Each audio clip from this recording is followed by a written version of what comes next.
Bayangkan Anda baru saja mengunduh sebuah dokumen, Anda sudah menyiapkan secangkir kopi, menyesuaikan posisi duduk Anda, dan bersiap membaca sebuah cerita yang lumayan panjang berjudul Raksasa dari Jogja. Anda buka file PDF tersebut di layar dan, apa yang Anda lihat? Saya tebak, pasti bukan paragraf teks. Sama sekali bukan. Kosong, putih bersih, Anda geser ke halaman berikutnya dan, masih kosong.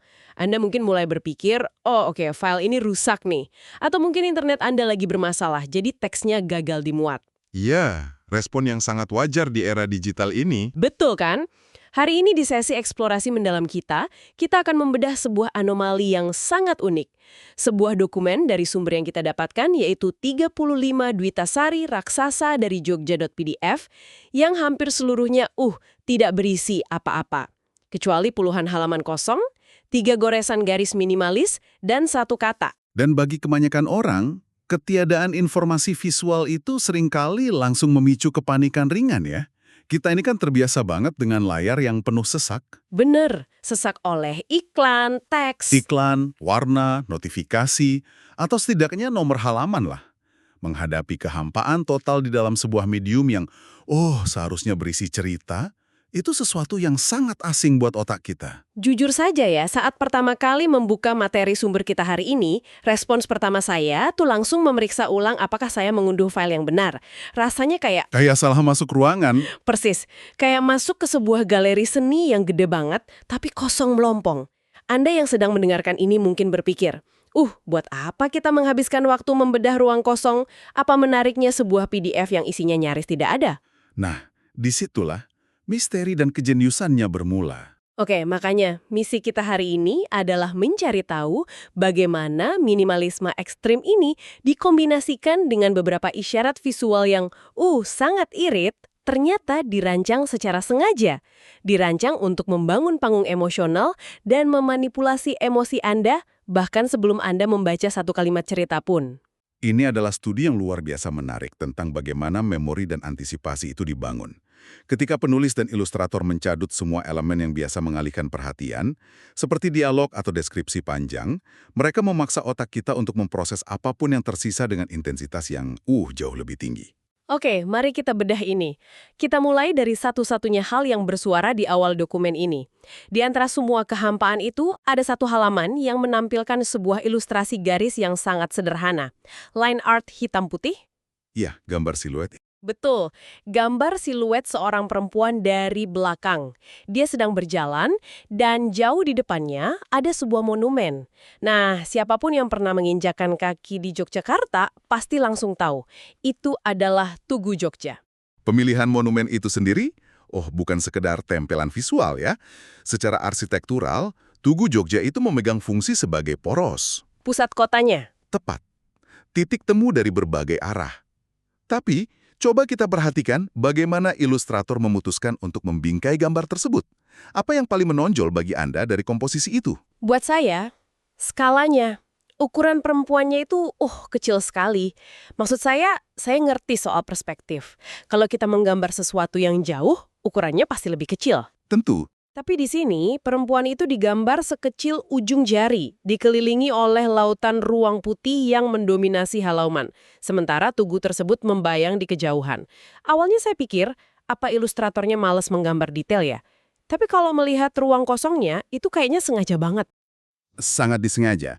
Dalam desain visual, ketika Anda mengisolasi sebuah subjek kecil di tengah ruang yang sangat luas, Anda secara mekanis sedang memanipulasi persepsi pembaca tentang kekuasaan dan kerentanan. Oh, menarik. Jadi ruang putih itu punya fungsi spesifik.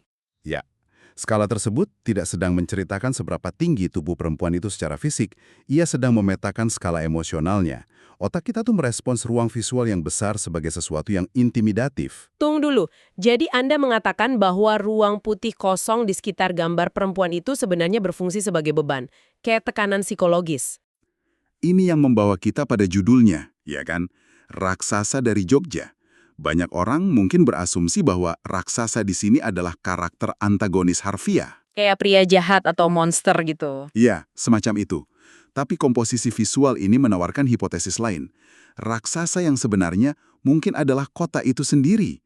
Jogja dengan segala kenangannya, sejarahnya, itu bisa menjadi entitas raksasa yang, menelan identitas si tokoh. Wow, kayak seekor ikan kecil yang baru saja masuk ke lautan kenangan yang sangat luas. Saat tokoh ini berjalan mendekati tugu, dia tuh dikergelkan oleh bobot dari tempat itu. Tepat. Dan ilustrator tidak perlu repot menulis paragraf panjang yang bilang kalau dia merasa kesepian atau terintimidasi. Mereka hanya menyusutkan ukuran karakter, memperbesar ruang kosong, dan membiarkan kognisi Anda yang menyelesaikan persamaan matematis emosional tersebut. Anda melihat isolasi, Anda merasakan isolasinya. Itu masuk akal banget. Saya pernah pindah ke kota baru setelah sebuah perpisahan yang lumayan buruk, dan setiap kali saya melewati jalan atau monumen tertentu di kota itu, saya merasa sangat kecil. Bangunan-bangunannya terasa mengawasi ya. Iya, bangunan itu seolah menyimpan memori yang pengen saya lupakan.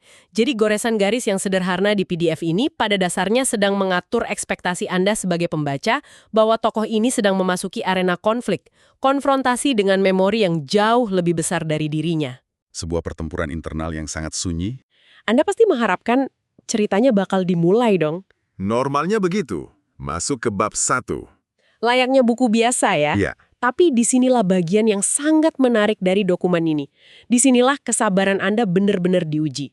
Anda menggeser halaman PDF ke bawah, dan yang Anda temukan adalah halaman kosong. Hanya putih. Anda geser lagi, kosong lagi. Terus begitu selama puluhan halaman. Jujur, pas melakukan riset ini, saya sempat ngerasa agak frustasi. Kenapa sih memaksa pembaca melewati kehampaan ini? Bukankah itu beresiko bikin orang malas dan nutup filenya? Risiko itu jelas ada. Apalagi kebiasaan membaca kita sekarang menuntut kepuasan yang instan. Tapi mari kita bedah mekanismenya dari sudut pandang beban kognitif atau cognitive load. Oke, gimana tuh cara kerjanya?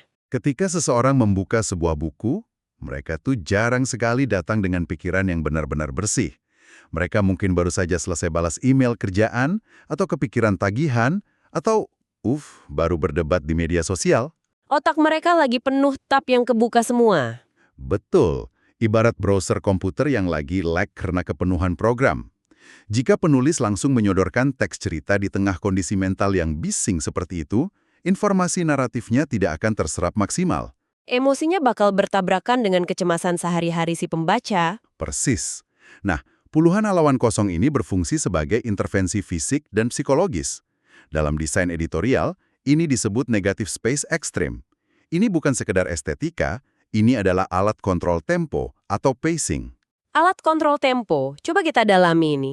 Apakah maksudnya ini mirip dengan momen menarik napas panjang dan menahannya sebelum melompat ke dalam air? Metafora yang bagus. Dengungan dunia luar tiba-tiba tersedot habis.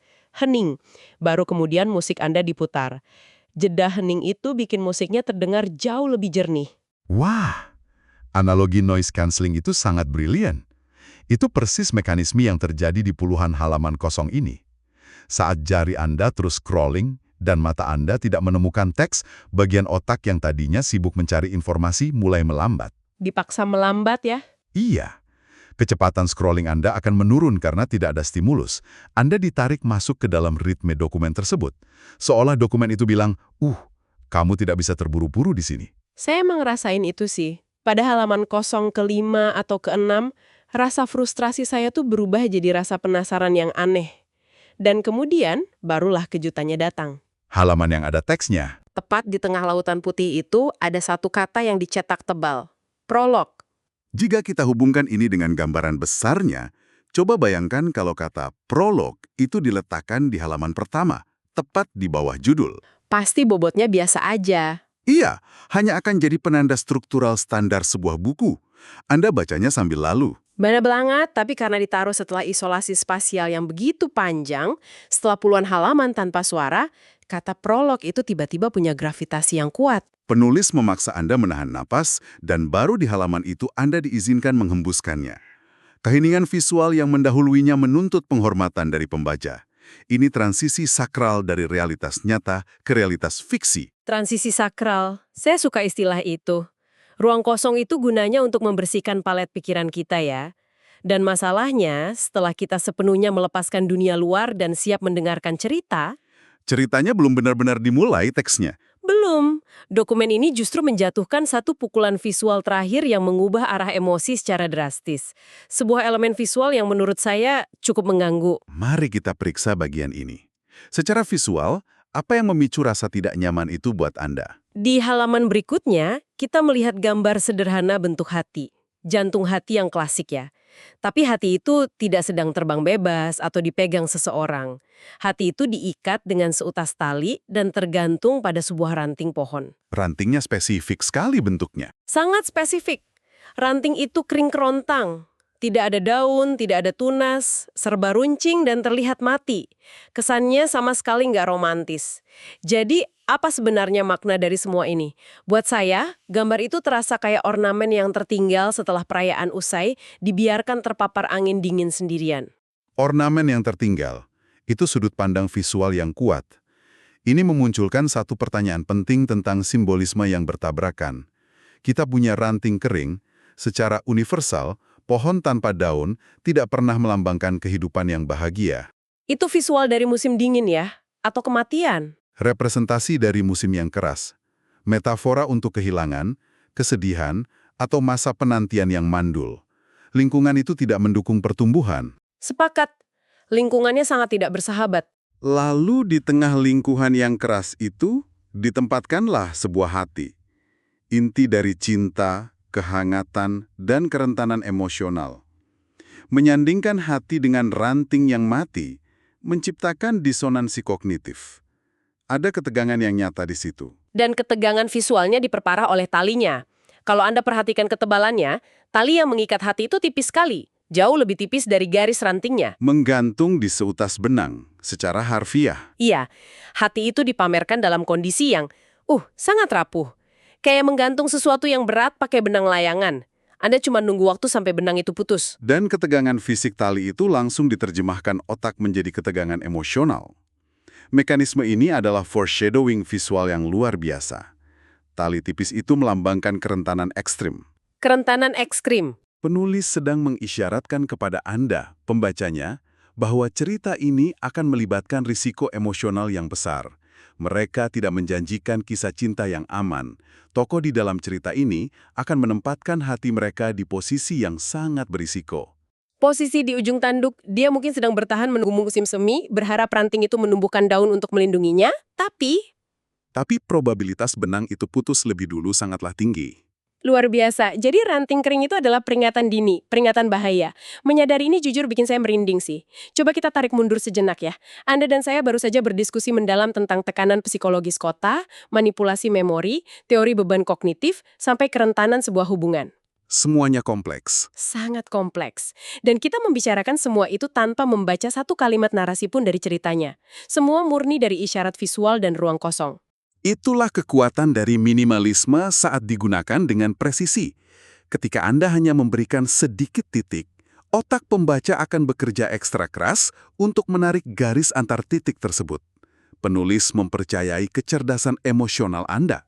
Mereka nggak menyuapi kita dengan emosi ya. Mereka memaksa kita yang memproyeksikan emosi kita sendiri ke dalam kanvas kosong tersebut. Betul sekali. Jadi, kalau kita rangkum, perjalanan dari materi yang serba terbatas ini, kita disajikan sebuah pranarasi yang utuh. Dari judul Raksasa dari Jogja, lalu siluet perjalanan menuju Tugu yang mengatur skala emosi kita. Lalu, tempo lambat yang dipaksakan? Iya, puluhan halaman kosong yang bekerja sebagai peredam bising mental kita. Dan akhirnya, diakhiri dengan simbol kerentanan ekstrim dari hati yang tergantung di ranting mati. Bersama-sama, elemen ini menjalin antisipasi yang luar biasa. Dan ingat, ini menunjukkan bahwa komunikasi tidak selalu tentang seberapa banyak kata atau informasi yang Anda lontarkan. Betul, terkadang jeda, keheningan, dan ruang bernafas yang kita berikan itu jauh lebih bermakna ya. Jauh lebih kuat untuk menyampaikan bobot emosional. Menahan informasi seringkali memberi waktu bagi lawan bicara atau pembaca untuk benar-benar meresapi dampaknya. Keheningan itu sendiri adalah alat komunikasi. Saya sangat menyukai konsep itu. Dan bagi Anda yang mendengarkan, ini adalah sesuatu yang sangat relevan untuk diaplikasikan. Kita ini kan hidup di budaya yang terobsesi dengan kepadatan. Kalau ngobrol sama pasangan atau teman soal hal yang sulit, kita sering buru-buru nembak argumen karena takut sama keheningan. Karena keheningan sering terasa canggung. Tepat, padahal Raksasa dari Jogja membuktikan sebaliknya. Jadi, sebelum kita menutup sesi penelusuran mendalam hari ini, saya ingin meninggalkan sebuah pemikiran untuk Anda renungkan. Silakan. Coba pikirkan tentang fase-fase prolog dalam babak kehidupan Anda sendiri.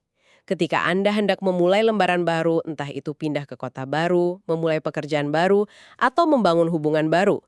Apakah Anda, seperti kebanyakan dari kita, terburu-buru mengisinya dengan berbagai kesibukan dan kata-kata yang berisik? Hanya untuk menutupi kecemasan transisi tersebut ya? Persis. Atau apakah Anda berani memberikan diri Anda sendiri halaman-halaman kosong itu?